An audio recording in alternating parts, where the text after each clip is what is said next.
ఈ డ్రైవింగ్ ఫీల్డ్కి వచ్చినాక కొత్త కొత్త కస్టమర్లను చూస్తాము, కొత్త కొత్త అనుభవాలను చూస్తాము. నిన్న నాకు ఒక కిరాయి వచ్చింది, అవుట్ స్టేషన్ పోవాలని చెప్పారు. సరే అన్న, నెక్స్ట్ డే మార్నింగ్ 6:30 ఎగ్జాక్ట్ ఇంటి దగ్గర ఉండు బాబు అని చెప్పిండు. ఓకే అని చెప్పిన. కస్టమర్ ఇంటికి 6:30కి రీచ్ కావాలంటే 5 o'clock వెళ్ళేసి రెడీ అయ్యి 5:30కి బయలుదేరితే 6:30 కస్టమర్ ఇంటి దగ్గర ఉన్నాను. ఎగ్జాక్ట్ 6:30కి కస్టమర్ కాల్ చేసి సార్ వచ్చినా అంటే కస్టమరు బాబు 7:30కి బయలుదేరదాము, 1 hour లేట్ అవుతుందని చెప్తాడు. నా మైండ్ సెట్ ఏంటంటే 6:30 కస్టమర్ మాట ఇచ్చిన వాళ్ళకి ఎంత ఇంపార్టెంట్ పని ఉందో, నేను 6:30కి రీచ్ కావాలని నేను మార్నింగ్ 5 o'clock లేచి పోయినాను. అది నా పని, నా బాధ్యత, ఒప్పుకుంటా.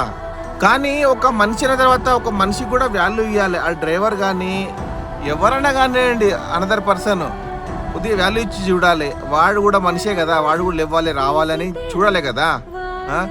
అసలు ఈ డ్రైవింగ్ ఫీల్డ్ ఈ డ్రైవర్కి అనేది వాల్యూ లేకుండా పోయింది.